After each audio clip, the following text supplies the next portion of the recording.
An agricultural census, which is held once every 5 years. The last agricultural census was held in 2015-16. Under the agricultural census of 2015-16, there were 146 million holdings. So 111 million is a lower bound. We can reasonably say that as of 2015-16, there may have been a little bit increase after that because of fragmentation, but at least as of 2015-16, we have 146 million holdings. So roughly speaking, 146 million farmers. But there's a problem. Who is a farmer? In the definition that I just gave you, the definition of a farmer was contingent on owning agricultural land. I can become a farmer only if I own agricultural land. So those figures, 111 million, 146 million, are provided that I own agricultural land. But there are those who earn a living by cultivating land, but don't necessarily own land.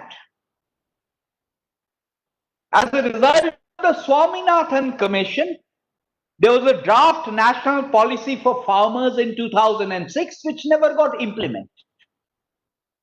That said that the definition of farmer should be broadened to include those who do not hold agricultural land.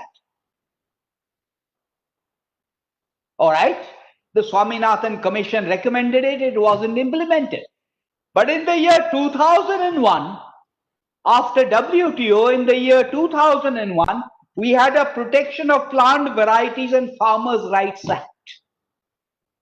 And if you read the definition of farmer under that particular piece of legislation, Protection of Plant Varieties and Farmers' Rights, you will find that the definition of farmer doesn't have anything to do with owning land. Even if you earn a living from land, you are defined as a farmer under that. So the question I'm flagging before you is, shouldn't we as a collective entity decide who is a farmer? Is the definition of farmer contingent on owning land? Or is agricultural labor also counted as farmer? The reason for this is the interests of the two sets. These are two different hats. It is also true that sometimes people who have small holdings, they work as agricultural labor on someone else's farm. So it's not quite watertight. Nevertheless, it is also the case that sometimes the interests of these two categories may be diametrically opposed. An example of that is if agricultural wages go up, it obviously benefits agricultural labor. But for the landholder, it is an increase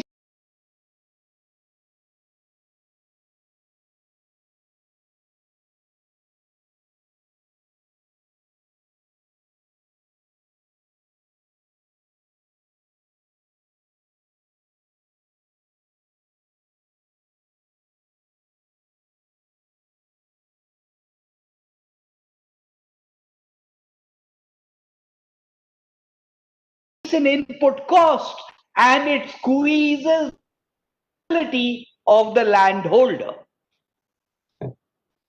Leaving aside that broader debate, all right, so let us stick to what is currently used: agricultural land. So therefore, I have to know who owns what agricultural land.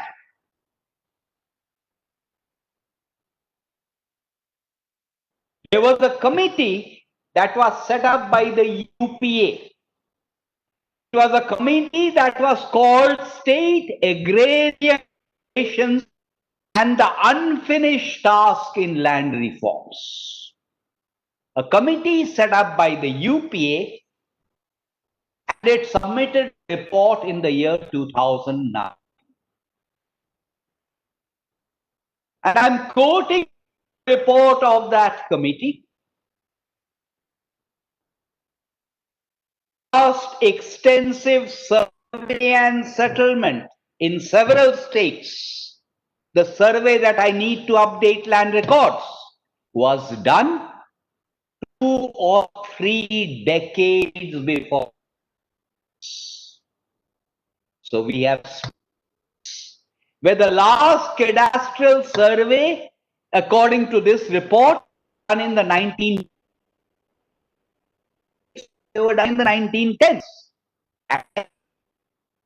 A whole lot of people are very upset with the government.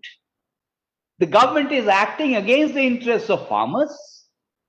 Why have these people not been screaming, shouting rooftops, please update the cadastral surveys?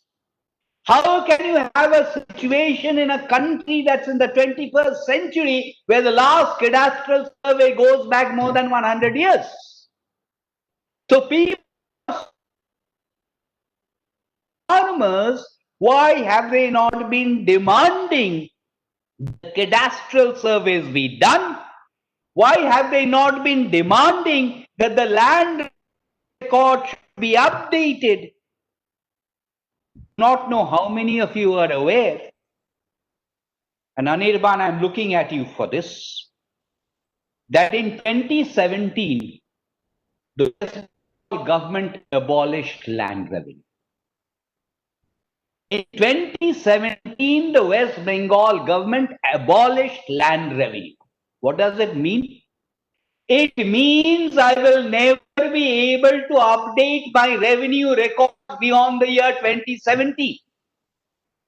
So how will I be able to establish who owns land and who does not? The revenue records will be frozen in 2017. And as I said, the definition of farmer is contingent on owning agricultural land. So I will never know who's a farmer in West Bengal after 2070. The government of India has had a centrally sponsored scheme since 2018-19 on modernizing land records. Today, it is known as Digital India Land Records Modernization Program. Long name, Digital India Land Records Modernization Program. And there is a dashboard. On the basis of that dashboard, NCR has ranked states. We're interested in farmers, right? So we're interested in upgradation of land records. So NCAR, forget the government dashboard. NCAR, an external body, has ranked states on how well they have done. 2020 is the latest year for which we have the rankings. Which are the top 3 states in NCAR's rankings? Uttar Pradesh, Odisha, and Maharashtra. Top 3 states, Madhya Pradesh, Odisha, Maharashtra. The leading state of Green Revolution, Punjab, Haryana. Punjab, a state that's been protesting the most. Where are Punjab and Haryana in this ranking? Punjab is ranked 16th. Haryana is ranked 18th. I repeat, until you have the surveys, digitization, modernization is garbage in, garbage out. So you need to have the surveys, the resurveys. That dashboard, now I'm not an NCAR, I'm now on the dashboard. That dashboard says that surveys and resurveys have been done in 11.5% of India's villages. Exactly 11.5%. Our hearts bleed for farmers. We take to the streets. We are not really concerned that the surveys have not been done in 88.5% of India's villages. How many surveys and resurveys have been done in Punjab? According to this dashboard, 0%. Agriculture is a state largely. And if the land records are not updated, some farmers will be left out. We are debating the issue of farmers. This is a union of various states. So surely we should have a definition of whose farmer that is uniform throughout the country. Surely we should have a uniform definition about who can own agricultural land. The definition of who can own agricultural land and thereby become a farmer varies enormously from state to state. In areas, you will have plenty of people who live in farmhouses. There are complexes of farmers who have nothing to do with farming.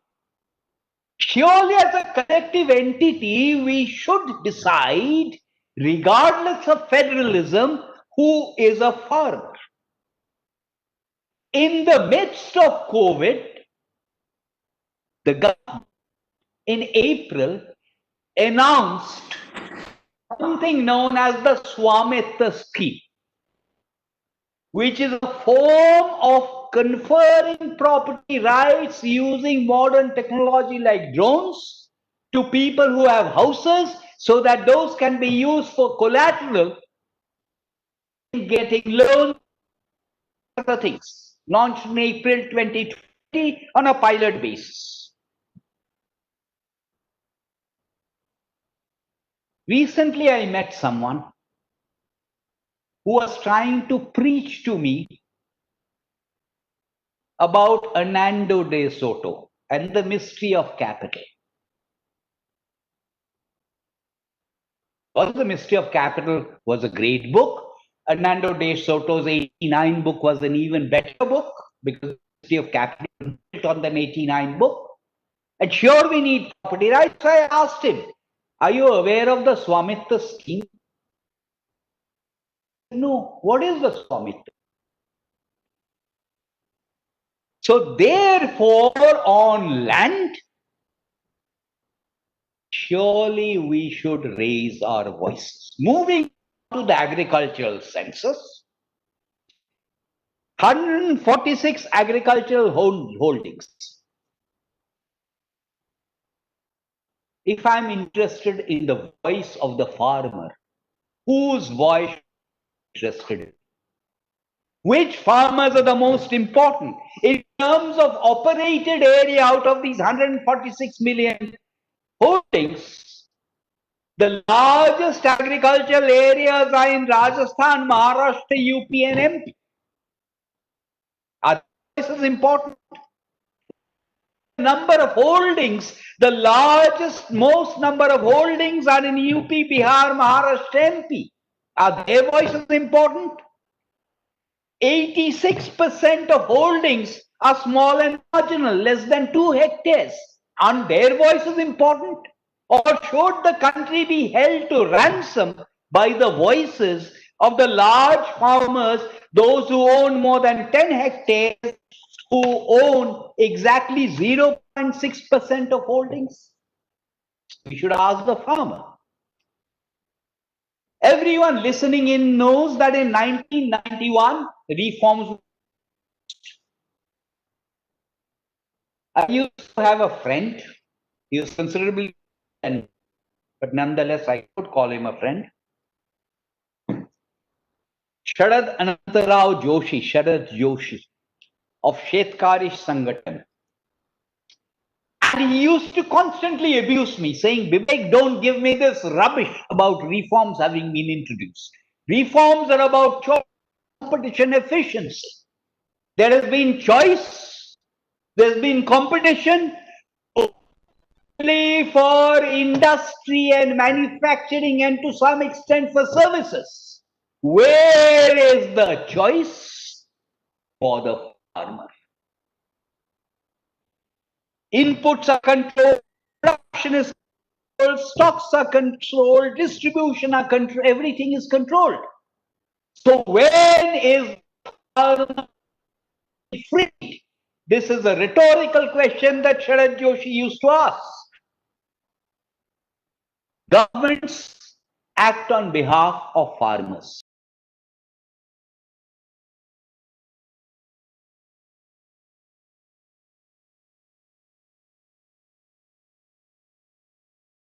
Or we presume they do. So here is a state like Kerala, which has never had a APMC Act. Does that mean Kerala is not interested in farmers? We have states like Bihar, UP and Gujarat, which had APMC Acts but moved away from APMC. Does that mean these states are not interested in the farmer?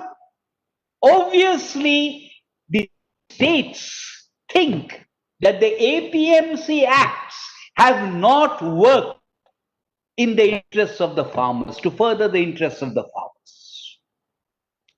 So I come back to a point that I mentioned earlier, agriculture policy only rice and wheat. Agricultural policy only about procurement of rice and wheat. And let us be very clear, MSP is a minimum support price. MSP is not supposed to be a procurement price. That's not how it started. Minimum support price is a floor. Procurement has got nothing to do with MSP. I need to mention Lord Linlithgow. I have privately mentioned this story, but I need to mention Lord Linlithgow. This is intermission time, so I'm taking a slight break and telling you an anecdote. In the year 1973, the Tamil Nadu government set up a commission. 1973.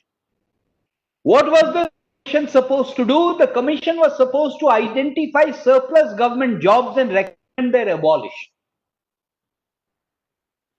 When this commission went about its task, it's discovered that there were some posts called LBAs and LBKs. Except no one knew what LBAs did and what LBKs did, because the existing LBAs and LBKs had all retired and were drawing pensions. So these people were called.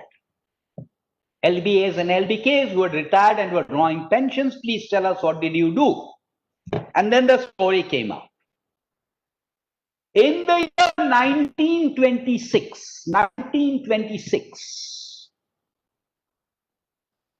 there was a Royal Commission on Agriculture. The chairman of that Royal Commission was Lord Linlithgow. It was supposed to improve Indian agriculture and it had several recommendations. One of those recommendations was that Indian cattle are of inferior species. So you must import foreign bulls and use those to impregnate Indian cows so that the species improves. No one paid the slightest bit of attention to the commission's reports, as typically happens in government, until suddenly it was announced that Lord Linlithgow was going to be the new Viceroy cum Governor General. Suddenly announced that Lord Linlithgow was going to be the new Governor General and Viceroy. One particular bureaucrat, civil servant in what was then Madras Presidency woke up and realized that Lord Linlithgow would turn up in India and want to know what happened to my recommendations. In the government, scrapping a job is difficult, creating a job is also difficult. And this person thought that the best way to create a job would was to invoke the Viceroy's name in the job description itself. LBK stood for Linlithgow's Bull Keeper. Linlithgow's Bull Keeper imported the bulls, maintained them. But since subsidy involved, there was LBK, Linlithgow's Bull Assistant, who was meant to ensure that the impregnation took place. These posts were abolished finally in the 70s. What has this got? The reason I mentioned go is, believe it or not, the APMC Acts go back to the recommendations of Lord Linlithgow's Royal Commission on Agriculture. That's how old they are.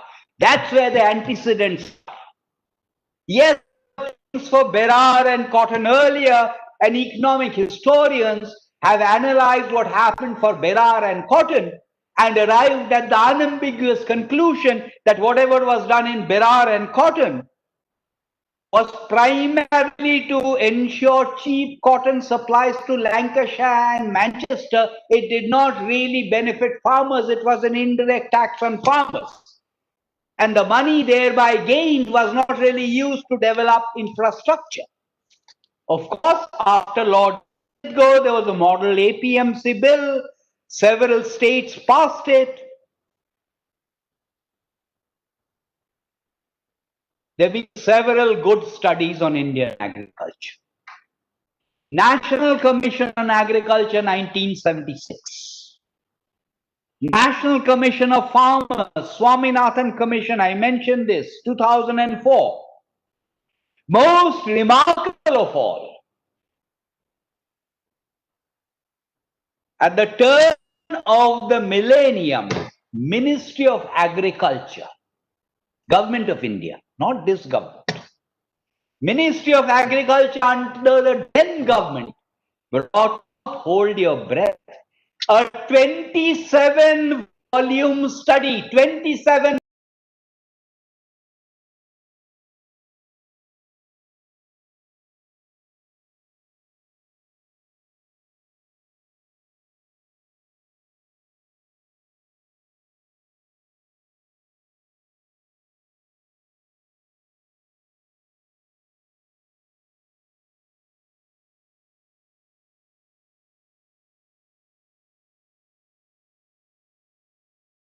volume study on called State of the Indian Farmer. One entire volume, that volume 7, was on agricultural marketing. It was by S.S. Arya. People who have long memories like Charan Singh will remember him, chairman of CACP once upon a time. And all of these commissions, etc., have documented to divulge a secret. In the 90s, worked as an advisor in finance ministry. And until I found a solution, I had a terrible problem. Suddenly a file would come to me. My job was, my portfolio was balance of payments. Suddenly a file would come to me, typically at 5:25 in the evening, saying that the duty drawback rate on X item is 5.15%. It is proposed to increase it to 5.19%. 5 files would never explain to me what 5.5% in the first place and why it would be 5.19% now. So I had sleepless nights for 5 days, and then I arrived at a solution. Anything proposed by Commerce Ministry then, oppose. Exactly in terms of government policy, anything that was done in India between the second half of the 1960s and the first half of the 1980s to me is a red flag. Anything done between the second half of the 1960s and the first half of the 1980s is that. And I can give you countless examples of this. If increase in regulated markets, if you look at the increased passing of APMC acts, they were all concentrated in this period. And economic policy making in this particular period may have been done in the name of the poor or in the name of the farmer. It did not benefit the farmer at all. Lord Linlithgow, Royal Commission on Agriculture, I mentioned that. One of its recommendations was the market committee should not have a licensed broker as a member.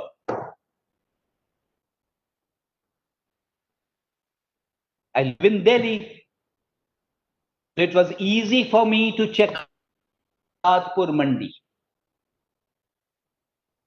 Azadpur Mandi members are not just farmers, they are traders and commission agents. So the question is, whose interest is Azadpur Mandi committee reflecting? Economic survey in 2014-15, which documented how much is paid these for rice and wheat. For rice. And this is not just when I am mandated, when I am forced to go to a APMC market, it is not just the ordinary market fee. By the way, in taxes, there's a difference between a fee and a tax. No control over. These things are supposed to be fees. They are meant, there's supposed to be a quid pro quo. And it is indeed at the time of the Green Revolution, these mandi fees were used in Punjab, Haryana and Western UP to develop infrastructure. The question is, when I give you the figure, is all of that being used for that purpose? So what is the total amount of the economic survey for rice? Andhra, 19.5%. Punjab, 14.5%. Farmers do not have the right to know what this is being used. And is this not excessive? Similar economic, again, Punjab 14.5%, 11.5%. This government is being blamed. There was a parliamentary committee, 60-second report. Someone again. Please be patient. I am almost at the end. Can you please mute yourself again? Yes, I think it's gone clear. The problem is some here would like to continuously listen to their inner voices, and that's why it's please carry on. Professor Debroy, kindly carry on. 60-second report, 2018-19. Agricultural marketing and the role of weekly gram in hearts. Very educative, because it tells us that most farmers don't actually sell in those regulated markets. They sell in the weekly hearts. We still do not have a cogent figure on how many weekly hearts there are. Some figures are 34,000, some figures are 41,000, some figures are 28,000. In Punjab and Haryana, according to the National Commission on Farmers, there should have been a market within a radius of 5 kilometers, which roughly pi r square means that the total area would have been 79 square kilometers. Punjab, the area catered to is 116, not too bad. Haryana 157, Himachal 994. So the person who's growing apples from Himachal brings it to Azadpur Mandi. Goes through nothing in Azadpur Mandi, but he has to bring it to Azadpur Mandi if he is going to sell it in Delhi, and he has to pay Azadpur Mandi 6%. For what? How does this benefit Himachal's farmers? So the critical issue is opening up alternative marketing channels. And there is a long list of recommendations even before this government. In 2001, there was a report of a task force on agricultural market norms. All the CMs were part of that. There was a standing committee of CMs in Delhi in 2002. They agreed to this. There was a National Conference of Agricultural Ministers in 2004. They agreed to this. There is ENAM, which reflects what farmers want, what state governments want. All of this in the Essential Commodities Act goes back to a period when we artificially created shortages. The Essential Commodities Act, by the way, is an enabling provision under which, not very long ago, the price at which we could buy an automobile used to be determined by the government. We have done away with that for manufacturing. Isn't it time to do away with it for farmers? The reforms happened in 1991. But there was a long history of committees which had submitted recommendations. And this was not just IMF World Bank recommendations, as the left argues. To my mind, the most significant committee was a committee that people have forgotten about. That was the Dagley Committee in '78 on controls and subsidies. Several years down the line after Dagley, industry was freed. I personally think that what has now been done is not a magic wand. There will be no quick fixes overnight, but I think that what has now been done will free up Indian agriculture. It will give the Indian farmer the right to choose which other sectors have benefited from, and it will enable the Indian agriculture, Indian farmer to look away from rice and wheat, to look towards commercialization and diversification, to choose different marketing channels, to decide who to sell to, where to sell, and thereby ensure prosperity and development for the rural sector. Thank you very much.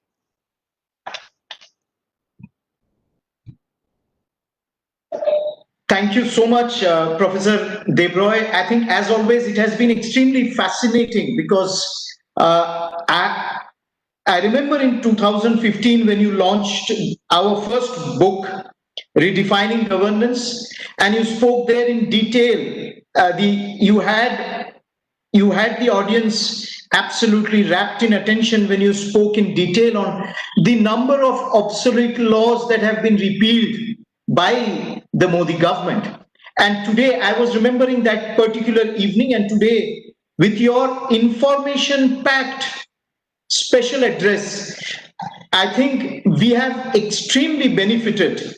You have taken us from Linlithgow to Swaminathan, and you have particularly, and you have written about this also in your extremely popular column in the Indian Express and in Shangbad Pratidin earlier, where you say that this right to choose and freeing up Indian agriculture and the right to choose for the farmer, I think that is the key word. You have also spoken to us about the Samitva scheme, which is extremely important in this context, and the number of commissions that you have referred to. I think there is a lot, because a number of seniors as well as young academics and experts are here. There's a lot that can be done today based on what you have said. especially when you say the second half of 1960s and the first half of 1980s, that also tempts me. We have friends like Bipul Chatterjee here and others. I think we should seriously look at many of the points and propositions and analysis that you have done today. I also realize that you are extremely popular in West Bengal. A number of friends, right from the grassroots upward, have joined us here today. And this has been live streamed as well. And we propose to also bring out a booklet of the transcription, including in Bangla, which is extremely important for people across the board in West Bengal to really understand what you have discussed today. And I think all of us would agree with me that we have extremely benefited, and I know you are extremely hard-pressed for time. You have still found time to give us 1 full hour on this issue. And I want to thank you for your extremely lucid and informative deliberation and your talk. I also realize that Honorable Minister of State for Statistics and Program Implementation, Rao Inderjit Singh, also has been with us throughout this program. I thank him. And I thank all those who have joined us here, cutting across the spectrum: academics, political workers, industry body heads, policymakers, commentators across the board who have joined us today. And I think this was extremely necessary. And in order to understand from one of the top policymakers in this country what this is all about. Thank you so much, Professor Debroy. And I would like to end by exactly what this concept, this term of right to choose that you have made. That's exactly what Prime Minister has also continuously harped upon. That after so many years, after 7 decades, the farmers have now a right to choose. And this is an aspiration, a demand which has been there over the decades. And as Professor Debroy has pointed out, a number of commissions, a number of study reports have in the last few decades spoken and focused on this, and we have seen this finally happening last September. So I think Atmanirbhar Krishi forms the basis of an Atmanirbhar Bharat, a self-reliant India. And last time when you spoke in July on Bankim Chandra Chattopadhyay Memorial Oration, when you referred to Bankim, it was his Bongo Desher Krishak series of articles that he wrote on the plight of farmers in Bengal, which has again come back to us today in the form of, this has been a decisive step. So from Linlithgow to Swaminathan, one can stretch it back from Bankim Chandra to Narendra Modi. This has been a decisive step towards becoming self-reliant. Thank you so much, Professor Debroy. And I would like to thank all eminent friends who have joined us here today. I want to thank many seniors. Professor Bibi Datta is also here, former member of parliament, who has also joined us from Shillong. Charan Singh ji, who is so kindly joined us here today.